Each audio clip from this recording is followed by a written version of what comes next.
আসসালামু আলাইকুম। আজ আপনাদের তৈরি করে দেখাবো ফুলকপি দিয়ে 2 রকমের চপ। আর এই চপটা খেতে খুবই টেস্টি হয়। ইফতারিতে এরকম চপ তৈরি করে খেতে পারেন। আর আমি ফুলকপি দিয়ে 2 রকমের চপ তৈরি করে দেখাবো।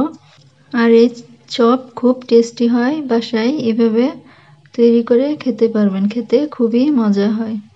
চলুন তাহলে দেখে নেওয়া যাক এই মজাদার ফুলকপির চপ কিভাবে তৈরি করতে হয়। ফুলকপির চপ বানানোর জন্য এখানে আমি আগে থেকে ছোট ছোট টুকরো করে ফুলকপি সিদ্ধ করে নিয়েছি। আর সিদ্ধ করার সময় একটু লবণ আর হলুদ দিয়ে সিদ্ধ করে নিয়েছি। আর এখানে 1 কাপ পরিমাণ ফুলকপি আছে। আর এখানে আমি বড় সাইজের একটা আলু সিদ্ধ করে নিয়েছি টুকরো করে। এখন নিয়ে নিচ্ছি। তো প্রথমে আলু ভালো করে একটু ভেঙে নিব। বড় আলু এরকম টুকরো করে সিদ্ধ করে নিলে সময় অনেক কম লাগে। তো আলুটা গলিয়ে নেওয়ার পর এখন ফুলকপির সাথে একটু ভালো করে মেখে নিব যাতে একটু গলে যায়। তো ভালো করে আমি মেখে নিয়েছি। প্রথমে এভাবে মেখে নিলে তাহলে ভালো হয়। এখন এখানে আমি প্রথমে দিয়ে দিচ্ছি 1/2 টেবিল চামচ কাঁচামরিচ কুচি।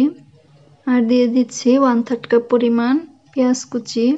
আর দিয়ে দিচ্ছি 1 চা চামচ আদা কুচি, চাইলে বাটা আদাও দিতে পারবেন। এখন দিয়ে দিচ্ছি 1 চা চামচ চিলি ফ্লেক্স। এখন দিয়ে দিচ্ছি 1 চা চামচ চটপটি মশলা, 1/2 চা চামচ ভাজা জিরার গুঁড়া। আর দিয়ে দিচ্ছি 1 চা চামচ কর্নফ্লাওয়ার। কর্নফ্লাওয়ারটা অবশ্যই দিবেন। কর্নফ্লাওয়ার দিলে দেখবেন চপ ভাজার সময় আর ভেঙে যাবে না। আর স্বাদ মতো লবণ। লবণ একটু কম দিতে হবে কারণ ফুলকপি সিদ্ধ করার সময় লবণ দিয়েছিলাম। এখন দিয়ে দিব 1/3 কাপ পরিমাণ ধনেপাতা কুচি। তো এখন সবকিছু ভালো করে মেখে নিতে হবে। তো মিশ্রণটি ভালো করে আমি মেখে নিয়েছি। দেখতে পাচ্ছেন এরকম আঠালো হয়েছে। আর আপনাদের হাতের কাছে যদি গরম মশলার গুঁড়া থাকে তাহলে এখানে 1/2 চা চামচ গরম মশলার গুঁড়া দিয়েও ভালো করে মেখে নিতে পারেন। তো এখন আমি হাতটা পরিষ্কার করে নিব। তো এখন আমি চপগুলো তৈরি করে নিব। তার আগে হাতে আমি একটু তেল দিয়ে নিলাম, এতে করে চপ বানাতে সুবিধা হবে, হাতে ভালোভাবে লেগে যাবে না। তো পরিমাণ মতো মিশ্রণ নিয়ে প্রথমে এইভাবে একটু গোল করে নিলাম। তারপর হাতে নিয়ে আবারও একটু বলের মতো গোল করে নিব। তারপর এভাবে একটু চেপে দিব। এই তো দেখতে পাচ্ছেন চপ হয়ে গেল। যেহেতু আমি 2 রকমের চপ বানাবো, এভাবে গোল করে একটা বানাবো। আর এখন দেখাচ্ছি ডিম দিয়ে একটা। এখন আবারও পরিমাণ মতো মিশ্রণ দিয়ে নিব।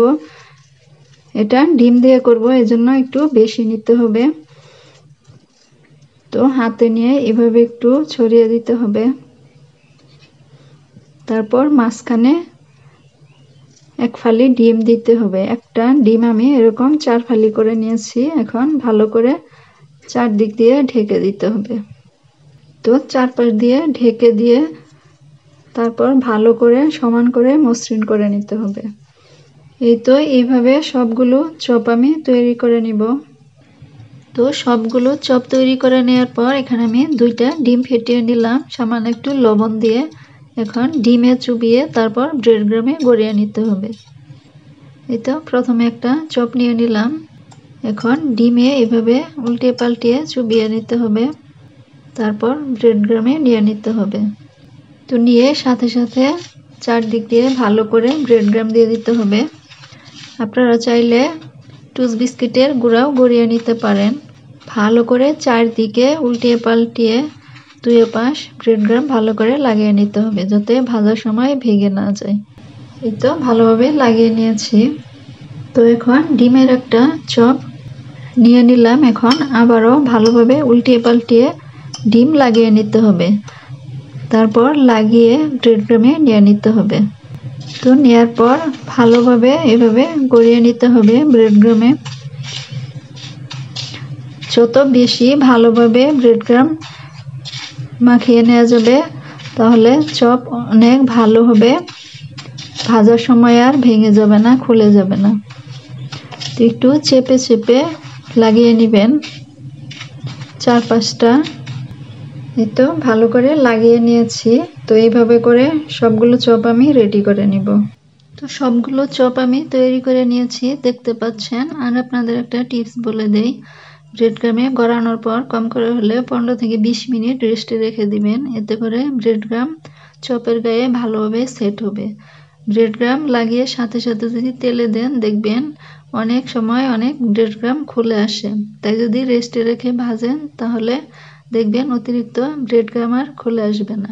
তো এখন আমি এখান থেকে কিছু চপ ভেজে নিব। তো চপ ভাজার জন্য আমি তেল গরম করে নিয়েছি, এখন চপ দিয়ে দিচ্ছি। অতিরিক্ত গরম তেলে দিতে যাবেন না, তাহলে পুড়ে যাবে। তো চপগুলো এখন অল্প আঁচে ভেজে নিব। তো কিছুক্ষণ পর এখন চপগুলো উল্টিয়ে দিতে হবে, তা নাহলে বেশি পুড়ে যাবে। তো এখন আরো কিছুক্ষণ অপেক্ষা করব। তো চপগুলো ভাজা হয়েছে, দেখতে পাচ্ছেন কালার চলে এসেছে। এখন উঠিয়ে নিচ্ছি।